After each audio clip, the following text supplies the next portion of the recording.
হাকিমুল উম্মত আল্লামা আশরাফ আলী তানভী রাহমাতুল্লাহ আলাইহি রেখে এদিক সেদিক যখন লাঠি কুজায় বউ কয় আমাকে বলেন আমি হাতের কাছে এনে দিব।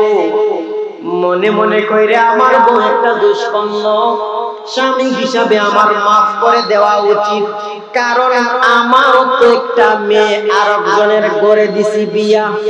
এখন সে যদি আমার মেয়েকে মারে, বাবা হিসাবে আমি চাইবো সে যেন আমার মেয়েটাকে মাফ করে দেয় কিনা দেয় না। আমার স্ত্রীও তো আরেকজনের মেয়ে, আমার শ্বশুর চাইবে তার মেয়ে যদি একটা ভুল করে স্বামী হিসাবে যেন আমি ক্ষমা করে দেই। প্রত্যেক বাবা চাইবে কিনা চাইবে না? আরো জোরে কোন চাইবে কিনা চাইবে না? তাহলে আমার শ্বশুর চাইবে আমি যেমন আমার মেয়েকে মাফ করা চাই, আমার শ্বশুর চাইবে তার মেয়েকে মাফ করিয়া। তখন লাঠি খুঁজাইয়া হাতে নেয় না, মনে মনে মনে মনে তার স্ত্রীকে সে মাফ করিয়া দেয়। 1 বছর 2 বছর 3 বছর 5 বছর চলে গেল। অনেকদিন পর আল্লাহর বান্দার ইন্তেকাল হয়ে যায়।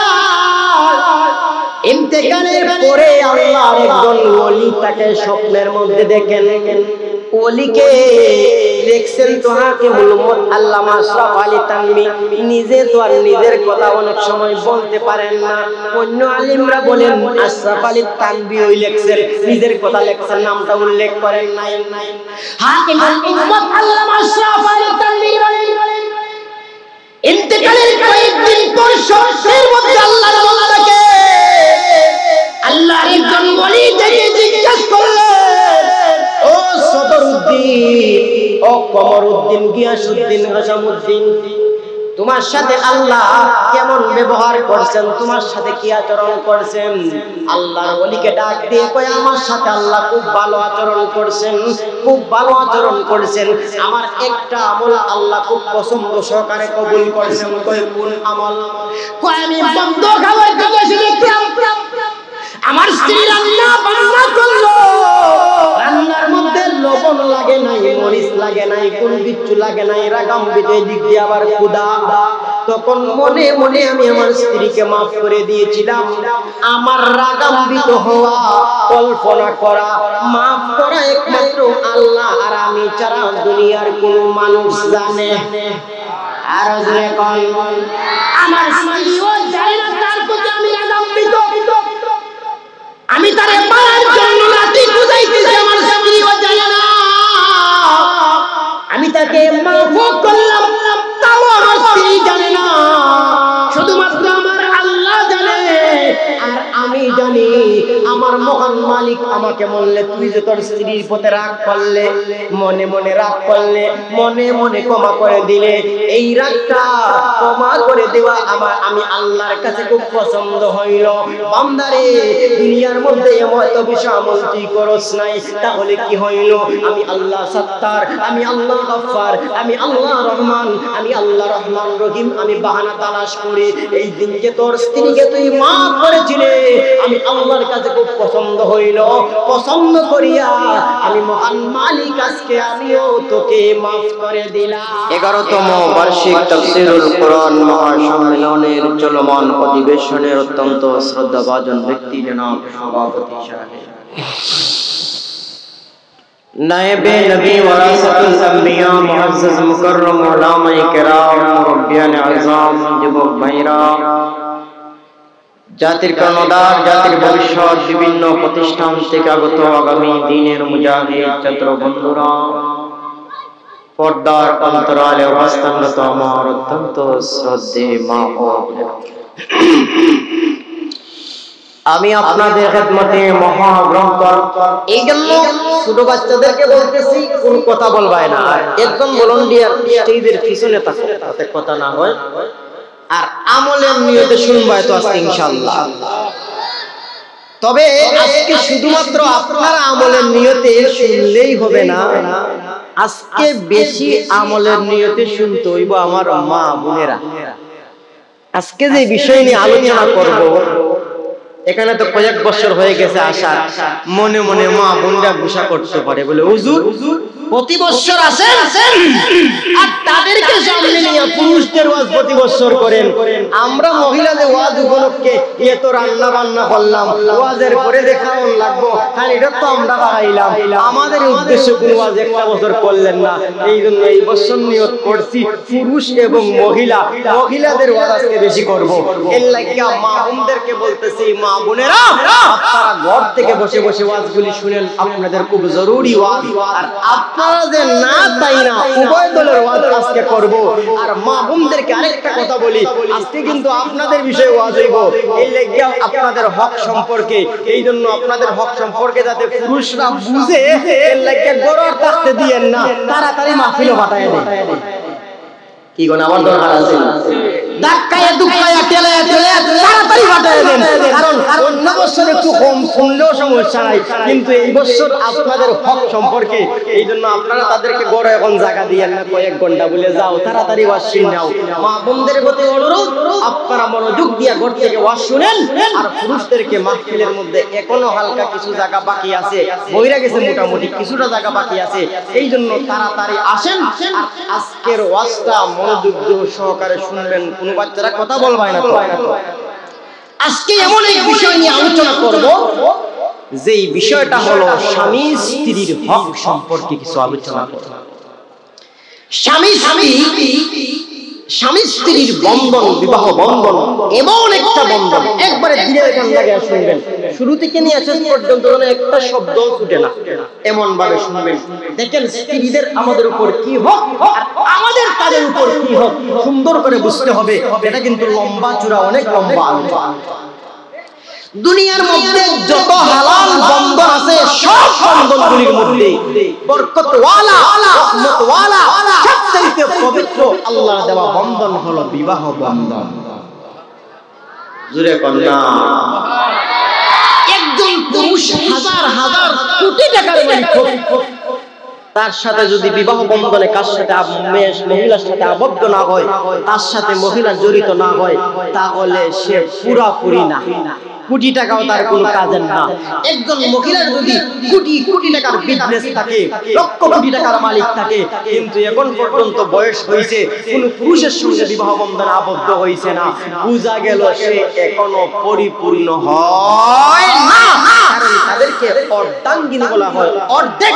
আল্লাহর পয়গম্বর হযরত আদম আলাইহিস সালাতু ওয়াস সালামকে আল্লাহ যখন সৃষ্টি করলেন, সৃষ্টি করার পর বিবাহ বন্ধনে কার সাথে আবদ্ধ করাইবেন? বাম পাজরের বেকা হাড্ডি থেকে আল্লাহ হযরত হাওয়া আলাইহিস সালাতু ওয়াস সালামকে সৃষ্টি করলেন। সৃষ্টি করিয়া আদম আলাইহিস সালামের সাথে বিবাহ বন্ধনে আবদ্ধ করায়া দিলেন। আমার ভাই বন্ধুরা, তাহলে এর দ্বারা বোঝা যায় একটা নারী পুরুষ ছাড়া সে পরিপূর্ণ নয়, একটা পুরুষ নারী ছাড়া সে পরিপূর্ণ হতে পারে। এই যে স্বামী স্ত্রীর হক, একজন স্বামীর স্ত্রীর উপর, একজন স্ত্রীর স্বামীর উপর উলামায়ে কেরাম 17টার মতো হক উল্লেখ করেছেন। কয়টার মতো হক? জোরে কন্যা, আরো জোরে কন্যা, একটু হানা কইতেই গো। 17টা যদি আমি কম ধারাবাহিক ভাবে আলোচনা করি অনেক সময় লাগবে। আমি কোরআন হাদিস থেকে কিছু কথা বলবো, এর ফায়দাই আপনারা বুঝবেন যে স্বামীর উপর স্ত্রীর কি হক আর স্ত্রীর উপর স্বামীর কি হক। আগে আমরা তাদের হক আদায় করছি কিনা ওইটা দেখতে হবে।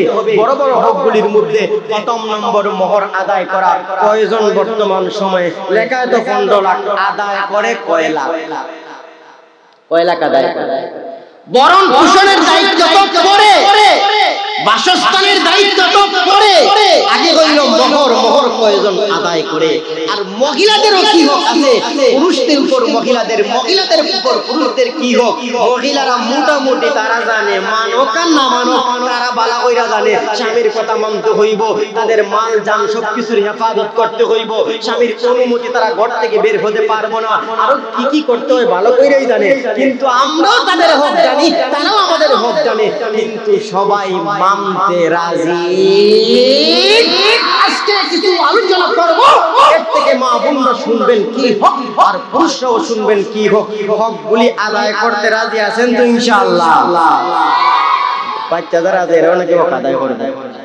করবাই না আজকে করবাই না কালকে করবাই এতো যদি ও কাদায় করতে কালকের ভিতরেই তোমার বিবাহ বন্ধনে করে দিতেই এরপরে কাদায় করতে যাক সাথে সাথে তোমরা ওই ঠিক বেটি এগুলি বললো তাহলে আওয়াজ বেশি হইব বিয়া না হল্লা করে কি হইল আসুন আমার ভাই বন্ধুরা স্বামীর উপর স্ত্রীর কি হক কোরআনের আল্লাহ বিভিন্ন জায়গায় জায়গায় জায়গায় জায়গায় বলেছেন সেই দিকে আমি যাব না হাদিস থেকে আমি শুধুমাত্র কিছু আলোচনা করব মনোযোগ সহকারে শুনবেন যখন না ইনশাআল্লাহ আসুন আমার ভাই বন্ধুরা শুধুমাত্র তাই না মুসলিম শরীফের হাদিস আল্লাহর পয়গম্বর বিশ্বনবী রাহমাতুল লিল আলামিন বলেন আদ-দুনিয়া কুল্লুহা মাতা ওয়া খায়রু মাতা'id দুনিয়া আল-মাররাতুস সালিহা আকায়ে নামদার তাজদারে মদিনা জিগর বুশামের সাইয়্যিদুল কাওনাইন সাইয়্যিদুল মুরসালিন শফিউল মুসলিমিন রাহমাতুল্লিল আলামিন বলেন দুনিয়ার মানুষ রে পুরাটাই দুনিয়াই হলো সম্পদ জাগাত তো সম্পদ কাপড়ের সম্পদ মাল সম্পদ কত সম্পদ স্ত্রী বিবি বাচ্চা সবগুলো সম্পদ আর দুনিয়া কুল্লুহা মাতা সারাটা দুনিয়াই হলো গিয়া সম্পদ কিন্তু সম্পদের মধ্যে দামি সম্পদ আছে কম দামি সম্পদ আছে একজনের একটার জামা বেশি দাম একটার জায়গা বেশি দাম না আমার এই জামাটা বেশি দাম জুরে বুঝেন না কথাগুলি বুঝতে হবে একটার জায়গার দাম বেশি একটার জায়গার দাম বেশি নাকি এই সোফাটার দাম বেশি আর জুরে কম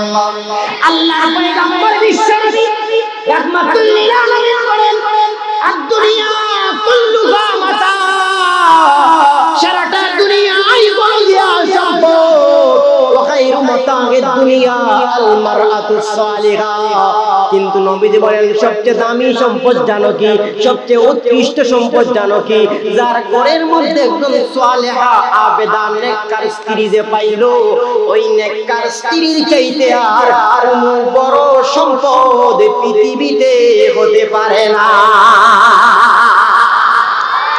এই জন্য আমার মা বোনদেরকে বলবো আপনারা কত বড় সম্পদ আপনারা বুঝেন দুনিয়া সবচাইতে বড় সম্পদ একটা পুরুষের আপনারা এখন সম্পদের মতো চললে মালিক দাম দিবে কিনা দিবে না আর যদি আপনি আপনার কদর বুঝেন না তাহলে দাম দিব না ফিটা দিব আর এখন এই জন্য পুরুষরা বুঝেন পুরুষের দাম কি আল্লাহ রাসূল বলেন শুধু মহিলা না পুরুষের দাম জানো আল্লাহর রাসূল বলেন তিরমিজি শরীফের লম্বা একখানা হাদিসের শেষ অংশে বলেন নবীজি বলেন খায়রুকুম লিআহলিহি খায়রুকুম লিআহলিহি দুনিয়ার মানুষরে ঘরের কোন ম্যাডাম অর্থাৎ কোন মানুষের স্ত্রী যদি কয় আমার সব খুবই বালা তার চাইতে বালা মানুষ আর কেউ হতে পারে না কারণ একটা ইউনিয়নের মধ্যে আমার সবাই যদি বলেন আপনারা কোন ইউনিয়ন এটা জগদল ইউনিয়ন বলেন দরগাপাশা ইউনিয়ন যেটাই বলেন না কেন সবাই যদি কই আমাদের চেয়ারম্যান সাহেব খুব বালা গোলা 20 বছর চেয়ারম্যান খুব বালা বেলায় বালা ব্যবহার করে সবাই কইব বালা বাহিরে দেখছে কিন্তু ভিতরের খবর জানবো ঘরের ম্যাডামে কোন জায়গায় কয় বস্তা চাল মারছে কোন জায়গায় তার অবৈধ মামলায় ঢুকাইছে কোন জায়গায় কোন ইতিমের মাল খাইছে ম্যাডামে জানবো কিনা জানবো না একজন পেশাব হকারে পীরগণ আর বন্ড পীরগণ ঘরের সাহেবাই জানবে আমার স্বামী কি বাহিরের মানুষ কয় আমরা ফিরতো বড় দেখলো নি কত কামিল আলা লাল শালু লাগাইয়া মাথায় জট লাগাইয়া কেরামতি দেখায় আর স্ত্রী কয় আমি জানি আমার জামাই কেমন বন্ড ছাড়া কিছু না এই জন্য কে কেমন ঘরের ম্যাডামে জানে কিনা জানে না এই জন্য আল্লাহর রাসূল বলেন খায়রুকুম লিআহলিহি কোন মানুষ কোন মহিলা যদি কয় আমার স্বামী বালা স্বীকৃতি দিয়া দেয় আল্লাহর রাসূল বলেন দুনিয়ার মধ্যে সবচেয়ে উত্তম মানুষ ওই আল্লাহর বান্দা অন্য হাদিসের মধ্যে অন্যটা খায়রুকুম মান তাআল্লামাল কুরআন ওয়া আল্লামা, আমি অন্যটার কথা ওই হাদিসের কথা বলছি।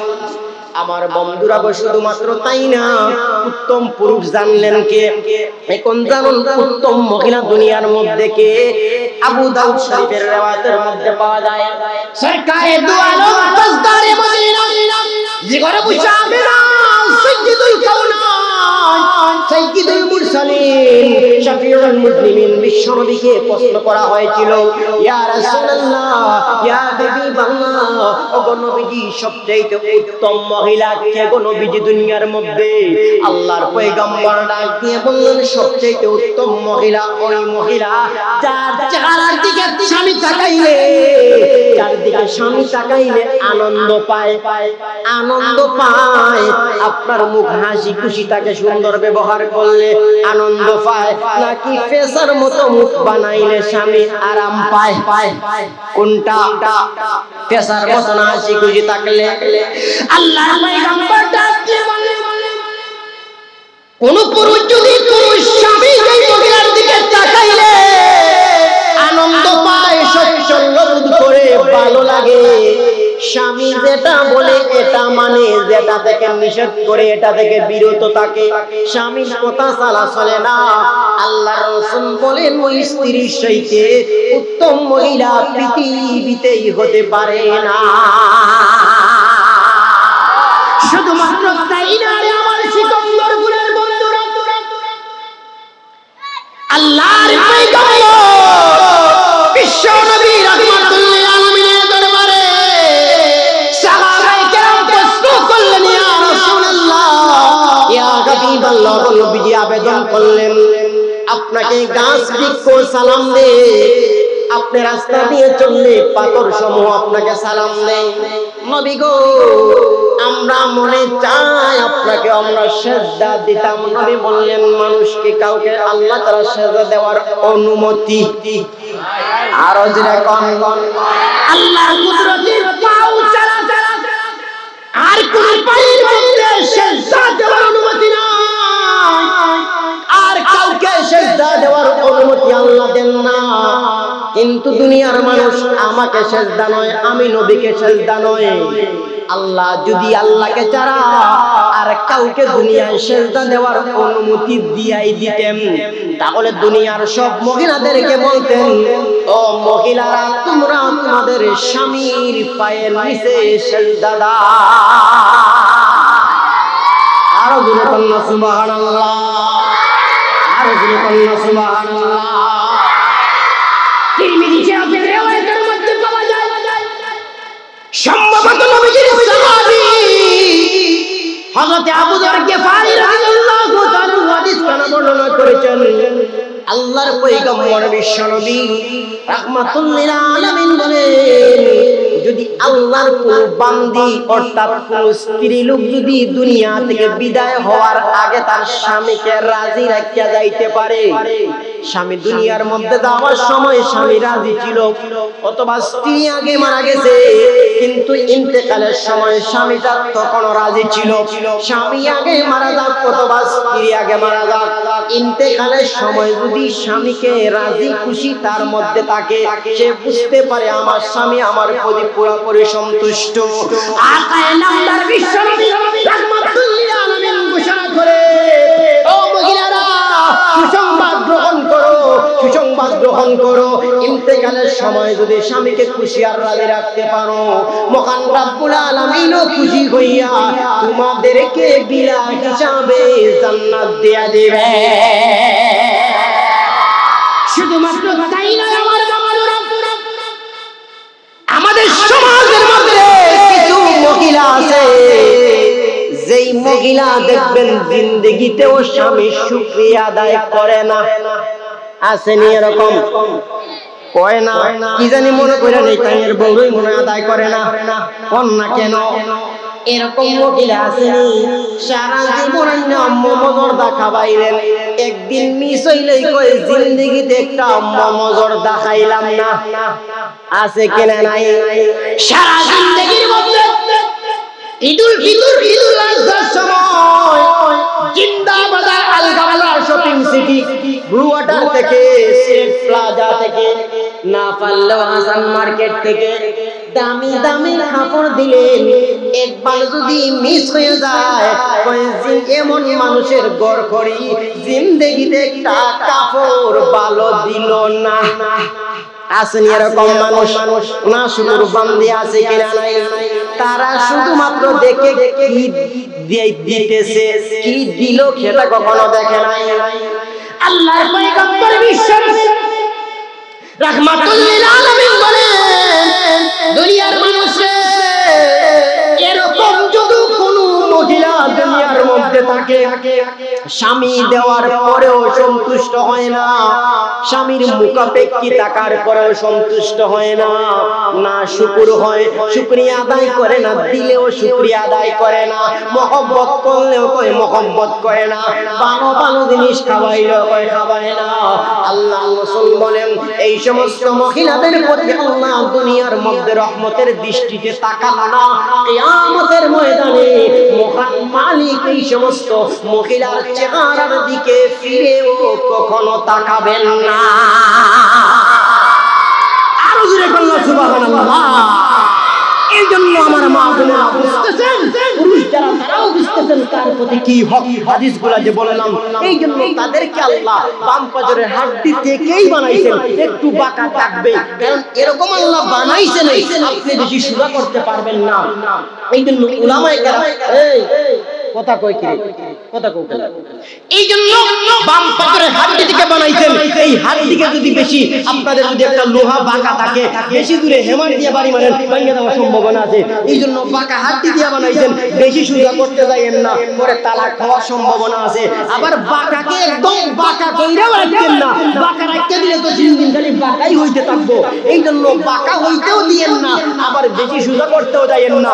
ওই সিস্টেমে কিছু ফার্ম পট্টি দিয়া এরকম যে সিস্টেম মাইকে আমার বইলা দিতেছি, আবার যদি ফার্ম দেন কইবো হুজুর মেয়ে দিছে ফার্ম দিবার লাগিয়া, এটা ফার্মে মানতাম না।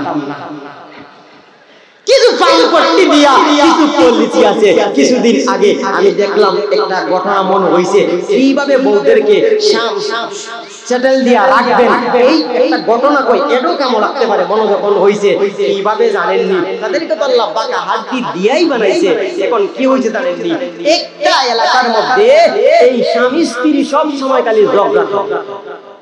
এই বাচ্চারা কথা বলে কি রে, শুন দেখি স্বামী স্ত্রী দুইজন দেখেন, স্বামী স্ত্রী বেশি ঝগড়া করেন দিলেন আমার কাছে একটা ঝগড়া বেশি দিন হইতো না। শুনলেন আজকে যদি যতটুকু করি দেখবেন স্বামী স্ত্রী কিভাবে চললে এই মহব্বত শেষের দিকে আমি আলোচনা করব।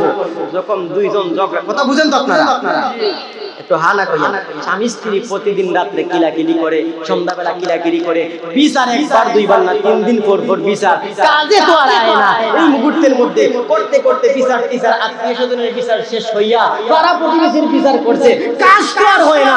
এখন মানুষ জিজ্ঞাসা করে স্বামীকে, তুমি মারো কেন লাগিয়া? আমি বাসার যখন কাজ থেকে বাড়িতে আসি, তার মুখ যে ছুটে, মুখটা আর বন্ধ হয় না, বাপ তুল্লা কথা হয়, মা তুল্লা কথা হয়। যখন মুখটা দেখবেন কিছু মহিলা আছে মারলেও মুখ বন্ধ হয় না, তার মুখ যখন ছুটে বন্ধ হয় না, তখন আমার মায়েরও আর বন্ধ হয় না। স্ত্রীরে কইলো তুমি মুখ ছুটা কেন লাগিয়া? আমারে মারে, মায়ের যখন বন্ধ করে না আমার মুখ বন্ধ হয় না। এখন পল্লরের টাকা এর মুখ বন্ধ হয় না, এর লাগিয়া মারে, আর তার মায়ের বন্ধ হয় না, এর লাগিয়া মুখ ছুটে। এখন কি করা যায়? এখন সবাই কইলো বিচার তো অনেকদিন করলাম, কাজ তো হয় না। অমুক জায়গার মধ্যে একজন পিসাব আসন, ওই পিসাবের তাবিজ কুম্বা দিলে, পানি ভরা তেল ভরা দিলে অনেক রোগের কামায়, দেখি না এইটার কোনো সমাধান থাকতে পারে। তবে এই হুজুর কৌশলী হুজুর ছিলেন, তাবিজ দিতেন, আবার কিছু কিছু জিনিস দেখতেন আসলেই কি তাবিজের দরকার না কোনো কৌশলে বলা হয়ে যাইব, এই সিস্টেমগুলো দেখতেন। কইতে যাই হুজুরের কাছে গেল, হুজুর পর্দার সহিত জিজ্ঞাসা করলেন সমস্যা কি? কই হুজুর মুখ বন্ধ করে না, আমি সন্ধ্যাবেলা কাজ থেকে আই, তখন মুখ চালাই, আমিও হাত চালাই। তখন কোন টাইমে বেশি মাই? অন্য টাইমে না, আমি সারাদিন মাইগ্রে থাকি, আমি সন্ধ্যার টাইমে আই, ঘুমাইবার আগ পর্যন্ত। সকাল সকালের করে এমনি চলে যায়, মাইকটা বেশি সন্ধ্যাবেলা হয়। হুজুর ভাবলেন যে এটা তো মুখের সারা সমস্যা। সমস্যাটা কোন জায়গায়? মুখের সমস্যা। তাহলে মুখ বন্ধ করতে পারলে এত বন্ধ হয়ে যাইব, কিলাকিলি বন্ধ হইব। এখন হুজুর বুঝাইতেছে যে পানি ভরা দিছে, আসলে পানি ভরা টানি ভরা কিচ্ছু দিছে না। হুজুর বোতল দাও, বোতল দিছে, দিছে বুঝতেও পানি পড়া মনে হয় পানি পড়া না পানি দিছে কইছে তোমার স্বামী যখন সন্ধ্যাবেলা বাড়িতে আসবে ততক্ষণ বাড়িতে থাকবে ঘুমানোর আগ পর্যন্ত পানি পড়া দিলাম পানি মুখের মধ্যে রাখায় রাখবে পানি মুখ থেকে তুমি কখনো ছাড়বে না ইনশাআল্লাহ এক সপ্তাহের ভিতরে তোমার সবকিছু সমাধান হয়ে যাইব এখন হুজুরে যেহেতু পানি পড়া দিছে অবশ্যই মুখ রাখবো এখন প্রথম দিন যখন স্বামী আইতাছে মাত্র গেট দিয়ে ঢুকতাছে হুজুর কইছে পানি ঢুকাইতাম মুখের মধ্যে পানি ঢুকাইতাম কথা কইতে পারবো পানি ঢুকাইলে কথা কইতে পারবো পারবানি কথা কইতো এখন তো মুখ টোটালি বন্ধ স্বামী আর কোনো কিছু শুনতে হয় না তার রাগও উঠে না বউরা আর মানে না একদিন দুই দিন তিন দিন পানিও মুখের মধ্যে প্রতিদিন ঢুকায় এক সপ্তাহ হয়ে গেল এখন কোনো মার খাদ্য নাই পারাবতীর মানুষে কই কিবা হুজুরের এমন পানি ভরা দিছে রে এমন কেরামতি দেখাইছে আমরা 2-3 বছরও যেটা সমাধান করতে পারি না এক সপ্তাহে হুজুর সব সমাধান কয়েকদিন পরে যখন এক সপ্তাহ পরে গেছে কই হুজুর আপনার বাড়ি এমন গুণ কই কি হইছে কই হুজুর আমার স্বামী তো আমারে বলেও মারে না আপনার বাড়ি এমন গুণ হুজুর কই কাজ করতে দে ভাই কইছি কই কি ভাই কই স্বামী আমার আগেই পানি ঢুকাই দুইবার আগ পর্যন্ত পানি মুখের মধ্যে থাকে হাত দিয়ে কাম কাজ করি বাটটা খাবাই কিন্তু মুখ দিয়ে একটা পানি বাইর করি না হুজুর কই মুখ বন্ধ পানি যেহেতু মুখের মধ্যে কথা কইতে পারতেছ না বাপ তুল্লা মা তুল্লা গালাগালি করতে পারতেছ না এইজন্য স্বামীরও রাগ উঠে স্বামী মারছে না হুজুর কই এইগুলি আমার পুর কেরামতি না সব তোমার মুখের কেরামতি ওই কি ভাই হুজুর ওই মুখ বন্ধ রাখবে মুখ বন্ধ রাখলে একজন স্বামী অযথাকু স্ত্রীকে গালি দিতে মারতে চায় না এইজন্য তুমি অযথা তুমি বের করবাই তার মা তুলিয়া বাবাকে নিয়া গালিগালাজ করবাই তো এমনি তোমার লাঠি দিয়া পিটাইবো এইজন্য বিহারিনে কেরাম মহিলারা স্বামীদেরকে কথা বলা তো দূরের কথা বেশি বেশি খেদমত করার দরকার আছে নি আরো জোরে আছে নি আমার ভাই বন্ধুরা শুধুমাত্র তাই না দেখেন স্বামীর খেদমতের কি পরিমাণ দাম স্বামীর খেদমতের কি পরিমাণ দাম পুরুষের চাইতে আমার মা বোনেরা ঘর থেকে ঘটনাটা মনোযোগ দিয়ে শুনেন এখন যে ঘটনাটা বললাম আল্লাহর পয়গম্বর বিশ্বনবী রাহমাতুল লিল আলামিনের কলিজার টুকরা ফাতেমা রাদিয়াল্লাহু তাআলার নাম তো কেউ শুনেন নাই শুনছেন নি দেখি কারা কারা শুনছেন হাত তোলেন তো দেখি মাশাআল্লাহ নামাল ফাতেমা রাদিয়াল্লাহু তাআলার স্বামীর নামটা কি ছিল কয়েকজনে কয় বাকিরা কয় না কি ছিল নবীজির সাহাবী হযরত আলী রাদিয়াল্লাহু তাআলা একদিন যুদ্ধের ময়দান থেকে ক্লান্ত হয়ে এসে বললেন ফাতেমা তুমি আমাকে পানি দাও পানি পান করাও সন্ধ্যার সময় এসে বললেন পানি পান করাও আপনারা যদি সারাদিন বন্ধ খাবার থেকে কাজ করে আসেন শরীর ক্লান্ত থাকবে কিনা থাকবে না দেখবেন সার্ভিস করলেই 5 মিনিটের ভিতরে ঘুম আধা ঘন্টার বেশি যায় না দেখবেন ঘুম টাস করে আসে যায় ফাতেমা তুমি আমাকে পানি পান করাও ঘরের মধ্যে ঢুকে বললেন ফাতেমা গেলেন পানি আনার জন্য পানি আনতে গেলেন আনার পর দেখলেন ক্লান্ত হইয়া আলী ঘুমায়া গেছেন আমাদের সমাজ যদি পানির কথা কইতো পানি এনে কইতো এই উঠো না গেল পানি লাগে না চাইনি না এখন পানি খাও না গেল লাগে ঘুমায়া গেলাম এরকম বলতো কিনা বলতো না নবীজির কলিজার টুকরা সাইয়্যিদাতুল নিসাইয়া ফিল জান্নাহ ফাতেমা রাদিয়াল্লাহু তাআলা স্বামীকে ডাক দিলেন না যুদ্ধের ময়দান থেকে আসলেন ক্লান্ত হয়ে কষ্ট করে আসলেন স্বামীকে জাগানো যাবে না পানির গ্লাসটা হাতের মধ্যে রাখলেন ঘন্টার পর ঘন্টা চলে যায় স্বামী আর জাগ্রত হয় না কতদিনের পূজা করি স্বামী আর জাগ্রত হন না রাত চলতে আছে হযরত ফাতেমা গ্লাস হাতে নিয়ে দাঁড়ায় আছেন ঘুমান না রাত চলতে আছে চলতে মুয়াজ্জিন সাহেব মসজিদ থেকে ফজরের আযান দিলেন আল্লাহু আকবার কানের মধ্যে যখন আলীর আওয়াজটা আসলো সঙ্গে সঙ্গে ঘুম ভাঙিয়া যায় দেখে পানি গাতে করা নবীজির দুলালি কলিজার টুকরা হযরত ফাতেমা হযরত আলী রাদিয়াল্লাহু তাআলা দেখে খুশি হইবেন নাকি বেজার হইবেন আর একটু বাড়িয়ে দেন ঘরে খুশি হইবেন নাকি বেজার হইবেন? খুশি হইবেন। খুশি হইলেন, পানি পান করলেন, ডাক দিয়ে বললেন, ফাতেমা রে, তুমি আল্লাহ রাসূলকে ঘটনাটা কখনো জানাইও না, ঘটনা কখনো জানাইও না, কারণ তুমি গলায় বিশ্বনবী রাহমাতুল লিল আলামিনের কলিজার টুকরা, তোমাকে কত মহব্বত করেন। নবী যদি জানেন সারা রাত তুমি ঘুমাও নাই, গ্লাস হাতে নিয়ে দাঁড়াই আছো, নবী কষ্ট পাইবেন। আপনাদের মেয়েকে যদি বিয়া দেন এক জায়গায়, আর যদি জানেন আপনার মেয়ে কষ্টের মধ্যে, আপনার ভালো লাগবে না খারাপ লাগবে? আরো জোরে কম। যদিও নবীর খারাপ লাগবে না, এটা তো স্বামীর খেদমত। এরপরে উনি বলছেন নবীজিকে জানাইও না, নবীকে জানাইও না। ফাতেমা রাদিয়াল্লাহু তাআলা ডাক দিয়ে বললেন, স্বামীকে, ঠিক আছে, আমি আল্লাহর পয়গম্বর বিশ্ব নবী রাহমাতুল লিল আলামিনকে এই ঘটনা কখনো জানাবো না।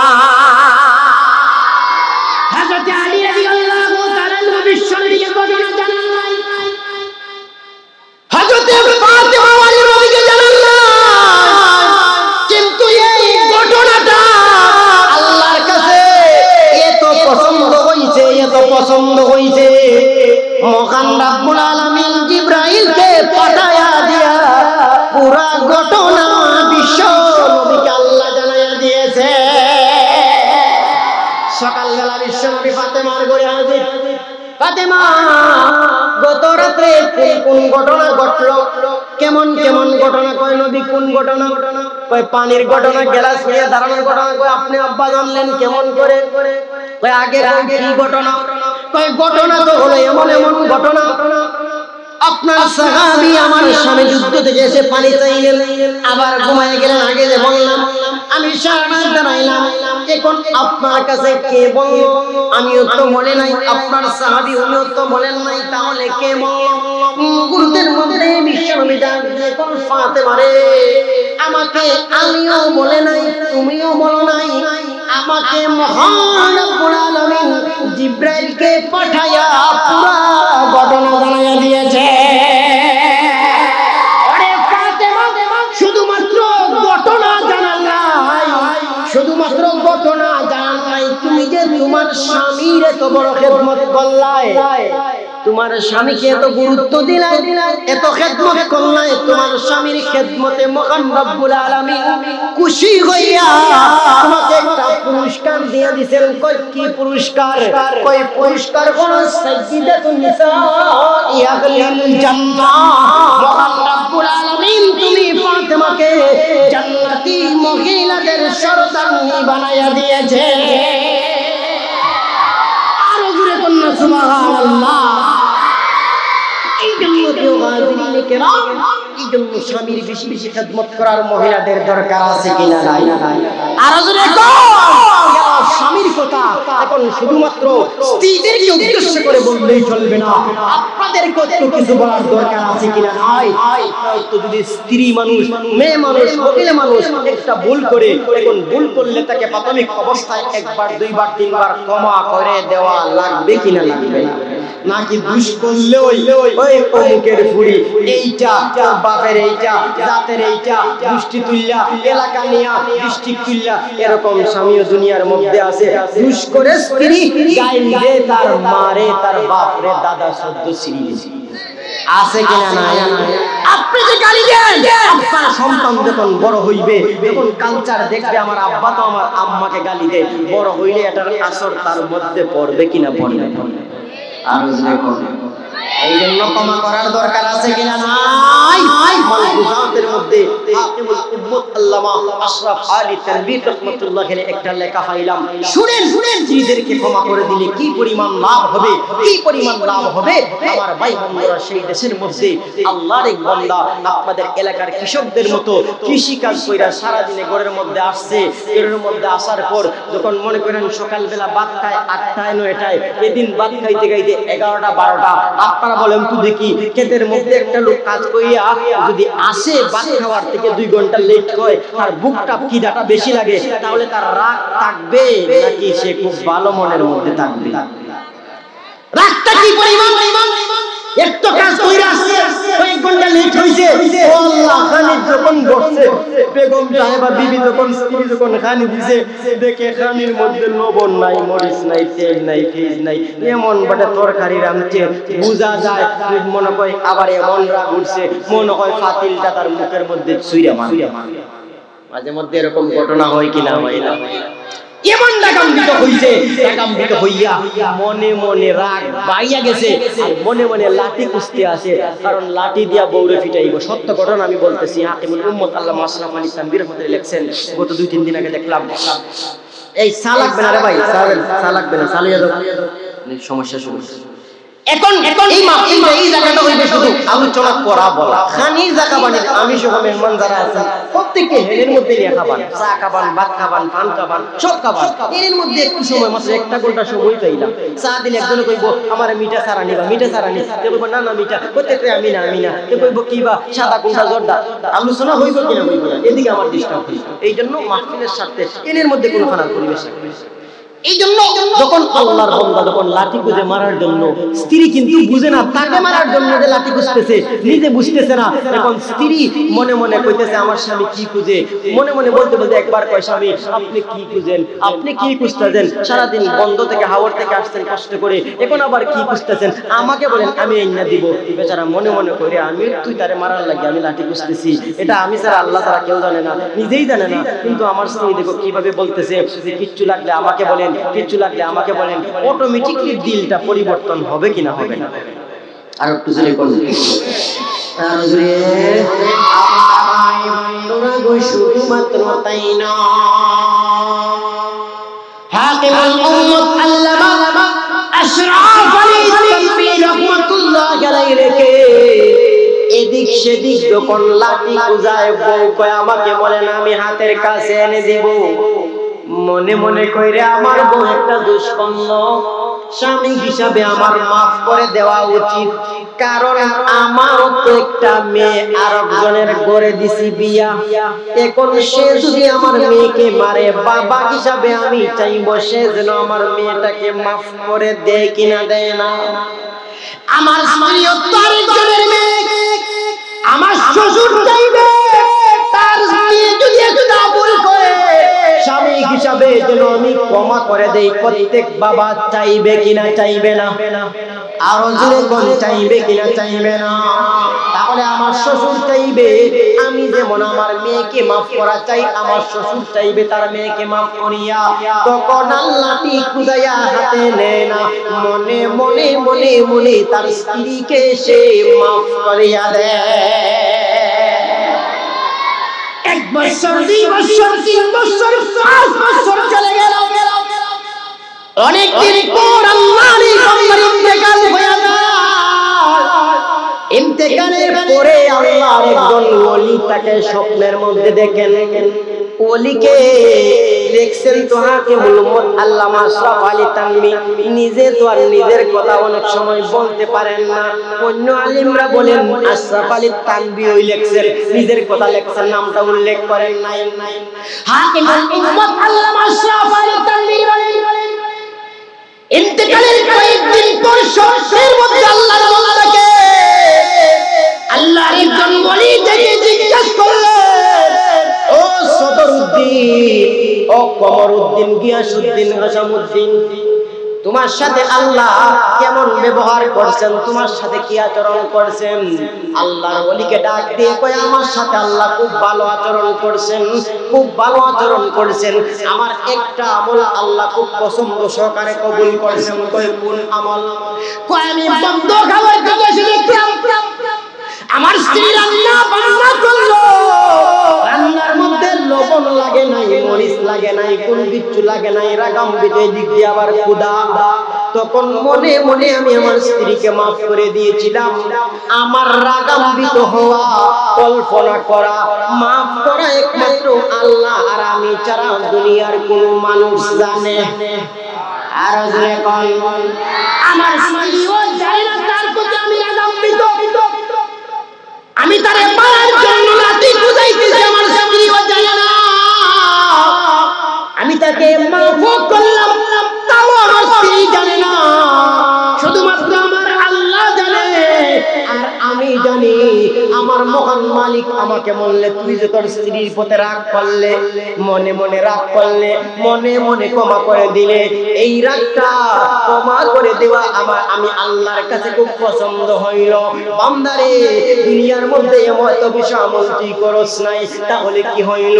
আমি আল্লাহ সাত্তার, আমি আল্লাহ গফফার, আমি আল্লাহ রহমান, আমি আল্লাহ রহমান রহিম, আমি বাহানা তালাশ করি। এই দিনকে তোর স্ত্রীকে তুই মাফ করেছিলে, আমি আল্লাহর কাছে খুব পছন্দ হইল। পছন্দ করিয়া আমি মহান মালিক আজকে আমিও তোকে মাফ করে দিলাম। আর এই জন্য আমরা স্ত্রীদের হক আদায় করি। স্ত্রীদের হক আদায় করলে স্ত্রীরা আমাদের হক আদায় করবে। শুধু তাদের খবরই কামাইলে হবে না, শুধুমাত্র বলবেন আমি স্বামী, আমাকে কেন সম্মান করো না, সম্মান করো না। স্ত্রীদেরকে যে স্নেহ মায়া মহব্বত করা লাগে, এইটার কোন একাধিক হাদিসের মধ্যে বলছেন। সব বলতে পারবো না, তবে কিছু কিছু কথা বলি। আম্মাজান হযরত আয়েশা সিদ্দিকা রাদিয়াল্লাহু তাআলা আনহা অনেকগুলো হাদিস বর্ণনা করেছেন এই সম্পর্কে। দেখেন আল্লাহ রাসূল আমাদেরকে শিখাইয়া গেছেন, রাষ্ট্রীয় জীবন থেকে নিয়ে রাষ্ট্র নবী কিভাবে চালাইতেন তা শিখাইয়া গেছেন। এইভাবে চালাও শান্তি পাইবাই। ব্যবসা নবী করছেন, ব্যবসা কিভাবে করতে হয় তাও নবী শিখাইয়া গেছেন। ব্যবসা করা কত বড় একটা সওয়াবের কাজ, কত বড় সুন্নাত যদি আমরা করার মতো করতে পারি। আমরা কই ব্যবসা করে নিবা, অমুক ইমাম যাবে ইমামতি চাইরা ব্যবসা করে, বোঝা যায় ব্যবসা করা এটা কোনো একটা ব্যাপারই না, বোঝা যায় নগণ্য একটা কাজ। অথচ ব্যবসা করা জানেন না কত বড় কাজ। আল্লাহ রাসূল বলেন আত-তাজিরুস সাদুকুল আমিন মান নবিয়্যিন ওয়াস সিদ্দিকিন ওয়াস শুহাদা'i ওয়াস সালিহিন। আল্লাহ রাসূল বলেন যারা সত্যিকার অর্থে ব্যবসা করবে, দান্দাবান্দা করবে না, সয়সাই করবে না, টকাটকি করবে না, সুদ ভিত্তিক দিবে না। আল্লাহ রাসূল বলেন যারা সত্যিকার অর্থে ব্যবসা করবে, আত-তাজিরুস সাদুকুল আমিন, তাজির মানে হলো ব্যবসায়ী, আত-তাজিরুস সাদুকুল আমিন মান নবিয়্যিন ওয়াস সিদ্দিকিন ওয়াস শুহাদা। কাল কিয়ামতের ময়দানে আল্লাহ রাব্বুল আলামিন তাদের হাসর নবীগণ, শহীদগণ এবং কি সিদ্দিকিনদের সাথে আল্লাহ গঠাইয়া দিবেন। আর জোরে কর। এই জন্য প্রিয় গার্জিয়ানরা কেরাম, ব্যবসা বাণিজ্যের মতো করবো। আল্লাহ রাসূলের কাছ থেকে আমরা শিখবো রাষ্ট্র কিভাবে চালাইতে হয়। আল্লাহ রাসূল শিখিয়ে গেছেন। যদি আল্লাহ রাসূলের তরিকা বাদ দিয়ে আমরা অন্য সিস্টেমে যদি আমরা রাষ্ট্র চালাই, তাহলে তো আমরা জুলুম নির্যাতন মানুষকে করব, আমরা মানুষকে জ্বালা নির্যাতন করব, এরপরে মানুষকে অহাজারি করব, মিথ্যা মামলা দিব, আলিম ওলামাদেরকে ফাঁসির কাছে ঝুলাইব, মনে যা চায় চাইব। যদি মনে চায় ইসলামকেও নিষিদ্ধ করতে চাইব। আর জোরে কোন আছে কিনা নাই? আর জোরে কোন, আর জোরে কোন। ইসলামকে নিষিদ্ধ করনেওয়ালা নেতা খেতা বর্তমান অতীত ভবিষ্যৎ বাংলার জমিনের মধ্যে আছে কিনা নাই? আর জোরে আছে কিনা নাই? নাস্তিক মুরতাদরা আপনারা দেখছেন ইসলামকে নিষিদ্ধ করতে চায়। বিগত দিনগুলির মধ্যে ইসলামকে নিষিদ্ধ করার জন্য উভয় পায়ে তারা করতেছে, উভয় পায়ে তারা করতেছে। ইসলামকে নিষিদ্ধ শুধুমাত্র এই জমানার মধ্যে করে নাই, সর্বপ্রথম আমার ভাইয়েরা ইসলামের সূচনা লগ্ন থেকে নিয়ে আল্লাহর পয়গম্বর হযরত ইব্রাহিম আলাইহিস সালামকে নিষিদ্ধ করার জন্য নমরুদ চক্রান্ত করেছিল। ইব্রাহিম নিষিদ্ধ হয় নাই, নমরুদ আল্লাহ কিয়ামত পর্যন্ত নিষিদ্ধ করে দিয়েছে। শেষ পর্যায়ে আল্লাহর পয়গম্বর হযরত মূসা কালিমুল্লাহকে নিষিদ্ধ করার জন্য ফিরআউন চক্রান্ত করতেছে। মূসা নিষিদ্ধ হয় নাই, আল্লাহ ফিরআউনকে জিন্দেগির জন্য নিষিদ্ধ করে দিয়েছে। কোন একটা কাফির বেঈমান তার সন্তানের নাম ফিরআউন রাখে না, নমরুদ রাখে না, আবু জাহেল রাখে না। আমার ভাই বন্ধুরা, শুধুমাত্র তাই নয়, আবু জাহেল, উতবা, সাইবা, ওয়ালিদ ইবনে মুগীরা, কাফির কুফাররা বিশ্বনবী রাহমাতুল লিল আলামিনকে, কুরআনকে নিষিদ্ধ করার জন্য চক্রান্ত করছে, নিষিদ্ধ করতে পারে নাই। কাফির বেঈমান নিষিদ্ধ হয়েছে। ঠিক তেমনি ভাবে কিয়ামত পর্যন্ত যারা ইসলামকে নিষিদ্ধ করতে চাইবে, নবীকে নিষিদ্ধ করতে চাইবে, কুরআন নিষিদ্ধ করতে চাইবে, আল্লাহ তাদের সত্য সিরি নিষিদ্ধ করে দিবেন। যারা বলতে কিনা আমার ভাই বন্ধুরা, এই জন্য ইসলামকে কখনো নিষিদ্ধ করা যাবে। আমার বন্ধুরা, এই জমিনটা তো হলো শাহজালালের জমিন, এই বাংলার জমিন ওলিয়া ওলিয়ার জমিন, এই বাংলার জমিন পীর মাশাইখের জমিন, এই বাংলার জমিন কুতুবের জমিন, শাইখুল হাদিসের জমিন, আমিনীর জমিন, কাসিমের জমিন, আহমদ শফির জমিন, কাজী নবীর কাদিয়ার জমিন। বাংলার জমিনের মধ্যে যত নাস্তিকবাদী শক্তি, যত কপি শক্তি, যত কালো শক্তি, যত পন্ডা শক্তি, যত ইসকন শক্তি মাথা উঁচু করবে, বাংলার রক্তমণি যুবক জীবনদার এই মানে শক্তির মাধ্যমে প্রতিহত করবে। আওয়াজ দিয়ে কণ্ঠে কিনা আমার ভাই বন্ধুরা, এই জন্য আসুন আল্লাহর রাসূল পরিবারের মধ্যে কিভাবে স্ত্রী স্বামীর সাথে, স্বামী স্ত্রীর সাথে চলতে হয় তা শিখায় গেছেন। আম্মা জান আয়েশা সিদ্দিকা সবগুলি বর্ণনা করেছেন। নবী কি করতেন, বিবিদের সাথে কেমন আচরণ করতেন, সব তো আর বলতে পারবো না। আল্লাহর পয়গম্বর বিশ্বনবী এমন রিওয়ায়াতের মধ্যে পাওয়া যায়, আবু দাউদ শরীফের রিওয়ায়াতের মধ্যে আছে, আল্লাহর পয়গম্বর একবার আয়েশা সিদ্দিকা রাদিয়াল্লাহু আনহার সাথে দৌড়ের প্রতিযোগিতাও করছেন। সুবহানাল্লাহ কইবেন না?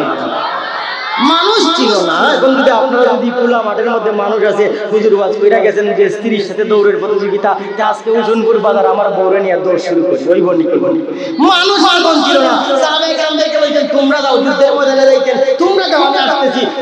তখন আম্মা জান আয়েশা সিদ্দিকা হালকা ছিলেন, নবীজি ইচ্ছা করে যেখানে চেষ্টা করতেছেন তখন তিনি আস্তে আস্তে দৌড় দিয়েছেন। আম্মা জান আগে গেছেন, আম্মা জান আয়েশা সিদ্দিকা এক নম্বর হয়ে গেছেন। এরপরে যখন আম্মা জান আয়েশা সিদ্দিকার বডি একটু বড় হয়ে গেল, পরে আবার যখন দৌড় দিয়েছেন তখন মনে মনে নবীগণ সবসময় তোমার জিতাইলে তোর এদের প্রতিযোগিতা কয় না, প্রতিযোগিতা ওই জন্যই। তখন নবী দৌড় দিয়ে আগে গিয়ে এক নম্বর দিয়ে গেছে। আম্মা জান আয়েশা সিদ্দিকাকে প্রশ্ন করা হলো নবীজি ঘরের মধ্যে কি করতেন? ওই দিনের দাওয়াত থেকে ফারিগ হয়ে ঘরের মধ্যে আমার সাথে ঘরের কাজের মধ্যে সহযোগিতা করতেন। জুড়ে কর না, জুড়ে কয় না, করো গেলে সহযোগিতা করণ লাগবো, আল্লাহ কে জুড়ে সুবহানাল্লাহ কয় না, জুড়ে কর না সুবহানাল্লাহ। শুধুমাত্র তাই নয়, সুন্দর সুন্দর নামে, সুন্দর সুন্দর নামে ডাকতেন। আজকে আমাদের মধ্যে দেখা যায় স্ত্রীদেরকে যে কথাগুলি ডাকতো, এগুলি দেখা যায় স্ত্রীদেরকে ডাকে না। আল্লাহর রাসূল জানেন না স্ত্রীদেরকে কি বলে ডাকতেন। হাদিস শরীফের মধ্যে পাওয়া যায় ইয়া রূহি শব্দ পর্যন্ত পাওয়া যায়। রূহ মানে কি? ইয়া মানে হলো হে, আর রূহ মানে কি? জুরে কন্যা, রূহ মানে কি? জান বুঝেন না এটা? রূহ মানে কি? তাহলে ইয়া রূহি অর্থ কি? জুরে কন্যা। এখন বউরে কতদিন ডাকতেন না, কতদিন জান শোনা পাকি, একজন বলতেন নি শোনা জান, একজন তো কইছেন না যারে ডাকতো শোনা জান, যারে ডাকে না আন্তর্জাতিক অন্য নম্বরের ফোন দা কই শোনা জান, আছে কি না? এই যে অন্য নম্বরে ফোন দিয়া জান শোনা পাকি কলিজার কোনো অভাব হয় না। অথচ যারে নবী বলছেন ডাকার জন্য বলের বউরে একটা দিন কয় এই অমুকের মা তোর ডাকে দিব না, খালি রাখারাখি করে।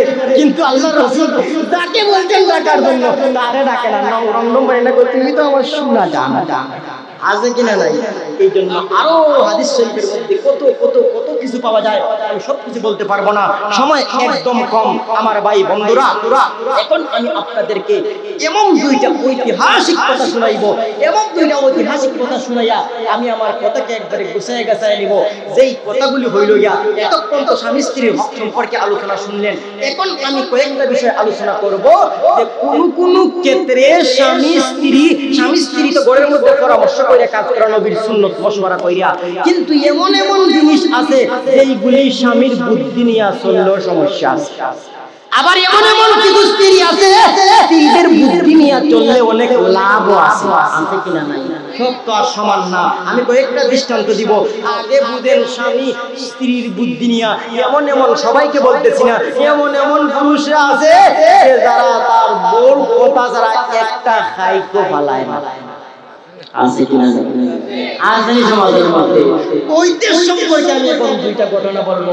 আগে দেখেন বউর কথা, বউদের কথায় কথা শুনলে কি লস হয়, এরপরে বলবো কি লাভ হয়। আমার ভাই বন্ধুরা, আমি যখন মিশকাতের মধ্যে পড়ি, তখন মিশকাতুল মাসাবি যখন আমার হুজুর পড়াম, তখন হুজুর ওই হাদিসের ব্যাখ্যা কুতবার মধ্যে যে হাদিসখানা বললাম, ওই হাদিসের ব্যাখ্যায় দুইটা ঘটনা বলছেন। আমি হুজুরকে প্রশ্ন করছি, হুজুর ঘটনা দুইটা কোন জায়গার মধ্যে? তখন হুজুর আরেকটা কিতাবের নাম বলছেন, একটা ঘটনা হাওলা দিয়েছেন হুজুর মুল্লা আলী কারি রহমাতুল্লাহ লিখিত মিরকাতের কথা বলছেন, যে মিরকাতের মধ্যে আছে। ওই দুইটা ঘটনা আমি আপনাদেরকে আজকে শোনাইব। শুনেন আমার ভাইরা, এটা কিন্তু স্বামী স্ত্রী সম্পর্কে। বানি ইসরাইলের মধ্যে একজন আল্লাহর ওলি ছিলেন। বানি ইসরাইল আমাদের শরীয়ত না, তাদের শরীয়ত আমার শরীয়তের সাথে মিলবে না, অনেকটা অলৌকিক ঘটনার মতো মনে হবে, কিন্তু ঘটনা সত্য। ওই আল্লাহর ওলিকে আল্লাহ রাব্বুল আলামিন জানায় দিলেন, ও আমার ওলি, আমি তোমাকে তিনটা দোয়া করার অনুমতি দিলাম। এই তিনটা দোয়া তুমি যা দোয়া করবা, এই তিনটা দোয়া আমি আল্লাহ কবুল করে নিব।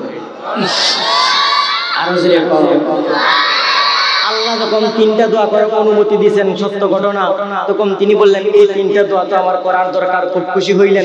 খুশি হইতে হইতে বেগম সাহেবারে পর্যন্ত শুনে বেগম সাহেবা এতটা আল্লাহওয়ালা ছিলেন না।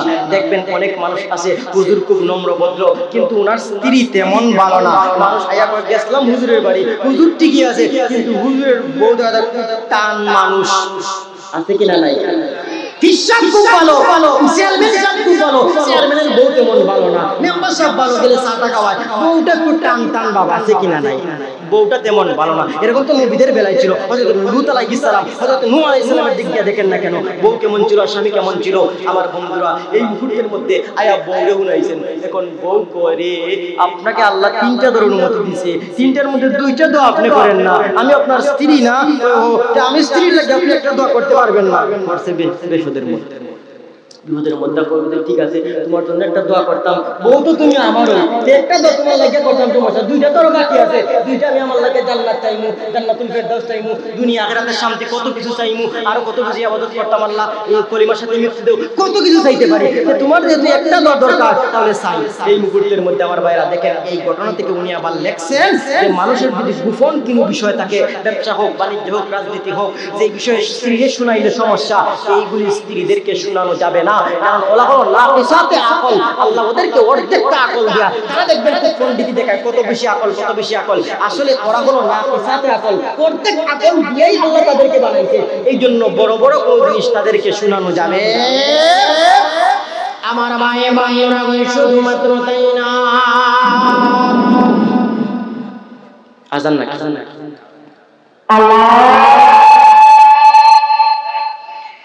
এই মুহূর্তের মধ্যে আমার ভাইরা তিনটা আমার জন্য একটা দোয়া করেন। হুজুর কয় আমার বউ যেহেতু একটা দোয়াই কইয়া নেয়, কই তোমার জন্য কি দোয়া? কই তুমি আমার জন্য দোয়া করো আল্লাহ যেন আমারে বিশ্ব সুন্দরী বানায় দেয়।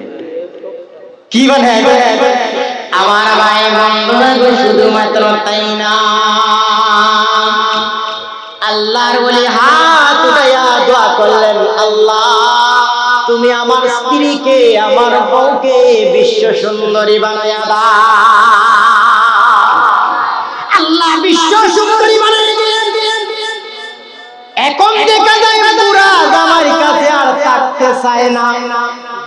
এলাকার ধনী ধনী ফুলারা যুবকরা লাইন ধরছে, বেগম সাহেব আর থাকতে যেমন রাজি না, যেমন বোঝা যায় ৩-৪ দিনের ভিতরে ফালাইয়া ভাগ্য যাইব গিয়া এমন ভাব। এখন আল্লাহর ওলির রাগ বাম বাড়বে না কমবে? আর এখন দেখলাইনি আমি দোয়া করলাম, আমি দোয়া করিয়া তারে বিশ্ব সুন্দরী বানাইলাম, ভাবলাম বউ তো আমারইতে, আমারটাই থাকবো, সুন্দরী আমারই বালা। এখন দেখো আমারে ফালাইয়া যাইতে চায়। এখন কই যাক দুইটা দোয়া তো আর বাকি আছে কিনা নাই, কই তাহলে ২ নম্বরটাও লাগায় দেই। ২ নম্বর দোয়া করে, আল্লাহ তুমি আমার স্ত্রীরে বিশ্ব কুদসি বানায়া দাও। আমি বানাইলাম সুন্দর, তুই যাইতে এখন দেখি তোরে কেনে কেমন কুদসি বিচ্ছি হইছে, বিশ্রী হইয়া গেছে, আর কেউ নেয় না। কই না না না নিব না, কই আগে নইরা নিতা, তো আগে সুন্দর ছিলাই। স্বামীর পাও ধরছে, কই আল্লাহর ওলি গো আমি বুঝছি না গো, মাফ কইরা দেন, আমার এত বিশ্ব সুন্দরী লাগতো না, আগের মতোই আমারে বানায় দেন। বাচ্চা কাচ্চারাও কান্দে, বাচ্চারা কয় আব্বা আমার মা বিশ্ব সুন্দরী লাগবে না, এত কুদসি দেখতে কেমন লাগে, আগের মতোই যেরকম ছিলেন স্বাভাবিক বানায় দেও। এখন পড়ছেন বিপদে, বাচ্চা পায়ে ধরে কান্দে, ডাকতে মনে মনে কয় হায় রে আল্লাহ, আল্লাহ 3টা দোয়া দিছিলা, একটা দিয়ে সুন্দরী বানাইলাম, একটা দিয়ে বিশ্রী বানাইলাম, মাত্র একটা দোয়া বাকি, আমার জন্য করতাম না, বাচ্চা কাচ্চার খান্দা দেখে আবার স্বাভাবিক বানাইতাম।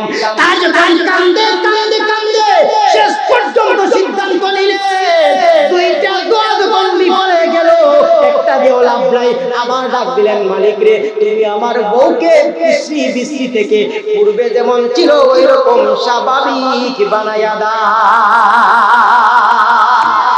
3টা দোয়ার মধ্যে বাকি আছে নিয়ে করটা, আর যে এখন বড় কথা লইয়া আল্লাহ কইছে না ক্ষতি হইছে, আর যে এখন আরেকটা ঘটনা শুনাই 2 মিনিটে। ইরানের বাদশা তখন ছিলেন খসরু পারভেজ, নাম কি ছিল? সত্য ঘটনা দেখেন, বউর কথা লইয়া কি হয়। মহিলারা মনে করে আমার ওয়াজ শুনে মনে মনে রাগ করতেছে, কই এই হুজুরে আর দাওয়াত দেওয়ান যাইতো না, এই হুজুর দেখে আমাদের বদনাম কইরা যায়। মা বোনেরা, কুরআন হাদিস যা বলছে আমি তাই বলতে আছি। খসরু পারভেজ সাহেবের বউয়ের নাম ছিল শিরিনা। কি ছিল? আর যদি কোন বাদশা ছিলেন খুব ভালো, শিরিনা ছিল একটু হিংসুস টাইপের। একটা জেলে বড় একটা মাছ মারলো, সুন্দর মাছ, বর্তমানের দাম দিরানের 7-8 হাজার টাকা। বাদশার জন্য সংক্ষেপে বলতেছি, বাদশার জন্য নিয়ে গেছে। বাদশা কয় এটা কি? কয় বাদশা একটা সুন্দর মাছ, এই মাছটা আপনার জন্য আনলাম। বাদশা মনে মনে কয় মাছের দাম যদিও 7-8 হাজার 10 হাজার, কিন্তু আমি বাদশার জন্য নিয়ে আইছে, 8 হাজার দিলে তো হবে না, পুরস্কারের দরকার আছে কিনা? নাই। আর হুজুর এখন বাদশা অর্থমন্ত্রীরে ডাক দিয়ে, তো অর্থমন্ত্রী রে, এই আল্লাহর বান্দা আমার জন্য খুশি হইয়া এত দূর থেকে মাছ আনছে, তারে তুমি তাকে 1 লক্ষ টাকা হাদিয়া দিয়া দাও। 1 লক্ষ টাকা দিয়া দিল। 1 লক্ষ টাকা দিয়া পাইয়া তার বেগম সাহেবের শরীরে জ্বালা যন্ত্রণা শুরু হয়ে যায়। একটা মাছের জন্য 1 লক্ষ টাকা দিয়া দিল। এখন টেনশন করতেছে, বুদ্ধি করতেছে কিভাবে টাকা গুণ ফেরত আনা যায়। বাদশারে কয় আপনি কি করলেন স্বামী?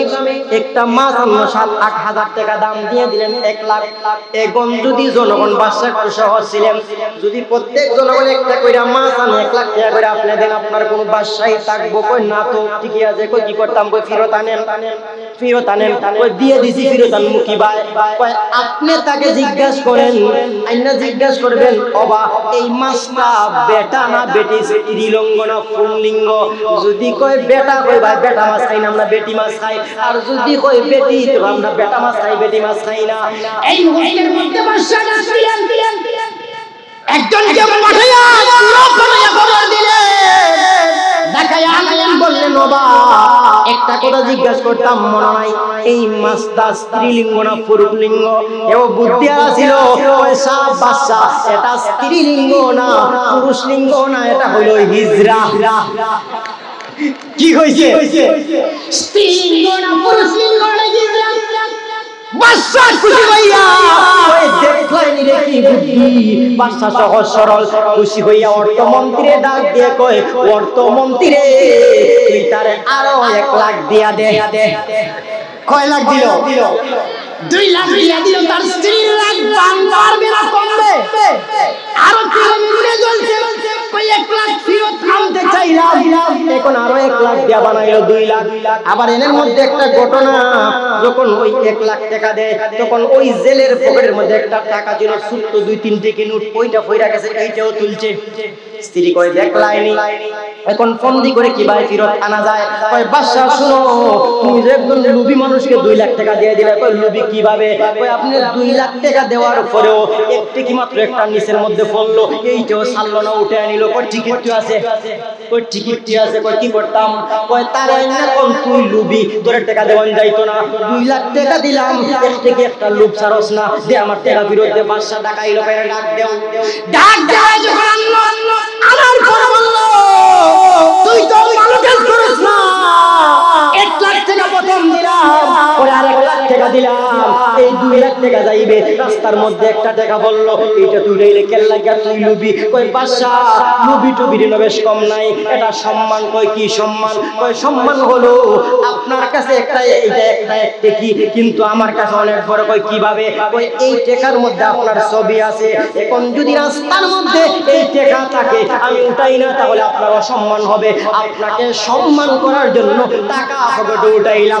বাদশা খুশি হইয়া কয় অর্থমন্ত্রী রে আর 1 লাখ দিয়া 3 লাখ দিয়া দে। কয় লাখ দিছে? বড় কথা লাভ হইছে না কত দিছে? ওই বাদশা বলে বলছে আমার মত যেন কোনো মানুষ বড় কথা নাই লইয়া না আসে। বড় কথা লইয়া যদি চলে তাহলে 1 লাখের টাকা 3 লাখ দিয়েও কোনো ফুল কিনারা নাই। ও তাড়াতাড়ি যা, তোরে আরো বড় কোনটা হইব 10 লাখ দিতে হইব, তাড়াতাড়ি যা। আমার ভাই বন্ধুরা, স্বামী স্ত্রীর সম্পর্কে সংক্ষিপ্তভাবে কিছু আলোচনা করলাম, অন্য কোনো সময় যদি সুযোগ হয় বিস্তারিত আলোচনা করব। আমার ভাইরা, আল-হেরা ইসলামী আদর্শ কাফেলাকে যেন আল্লাহ কিয়ামত পর্যন্ত কায়েম আর দায়েম রাখেন। এই মাহফিলটা প্রতি বছর হোক কারা কারা চান দেখে তো মাশাআল্লাহ আলহামদুলিল্লাহ আল্লাহ কবুল করে মঞ্জুর করো। এই জন্য ওই মাহফিল হইতে তাদেরকে যারা টাকা পয়সা দিয়ে সহযোগিতা করবেন তো করবেন, সার্বিক সহযোগিতা মহব্বত করবেন তো ইনশাআল্লাহ আল্লাহ কিয়ামত পর্যন্ত কায়েম আর দায়েম রাখেন। এই মাহফিলের উসিলায় অত্র মহল্লার অত্র এলাকার तमाम মুর্দেগানের কবরকে যেন আল্লাহ জান্নাতের বাগান বানায় দেন। সকলে বলেন আমিন।